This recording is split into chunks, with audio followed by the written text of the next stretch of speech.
Did you ever notice how many things in life need a source? Phones need a charger, plants need sunlight, rivers need rain, and I think we're the same, aren't we? Our souls can't run on empty. They need a source too, and the source isn't success, comfort, or even other people, but God himself. God isn't just with us. He is our very life, isn't he? He's like the constant breath in our lungs, the water that refreshes our spirit, the daily bread that sustains our soul. He is always there, his presence, constant, unshakable, closer than our next breath. And here's something amazing. God is not only with us, God is living us. His life is flowing through you right now, whether you realize it or not. When we feel empty, anxious, or worn out, it's often because we've been running on substitutes, isn't it? Trying to live on approval, achievement, or even distraction. But those things can't keep us alive on the inside. Only God can. That's why God invites us to remain in him and abide in him. Staying close to him isn't a religious duty either. It's the only way to truly live, the only way to come alive, the only way to have more life in our life. So think of a branch on a vine, and you know what Jesus says, John 15, abide in me, and I in you. The branch can't produce a single grape on its own. It needs the vine's constant life flowing through it. We're like that, aren't we? When we remember and remain in God as our source, his life flows in us and through us. But when we disconnect, as I often do, we often do, when we try to do life in our own strength, it's like trying to have a lamp shine without plugging it in. It just won't work.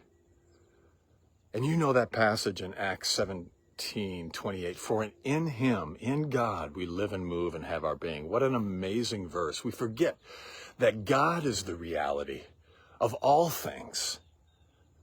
And we often look to the world for things that will sustain us instead of God's life and God's life itself. We think we live in the world. No, but we live in God. We think our body contains our life. No, but he is our life. We think we breathe air. We breathe him. God is our true food, our true drink, our true home. We do not live and move in the world. We live and move in God. So God invites us to stop striving, to stop running on fumes, and to simply rest in him.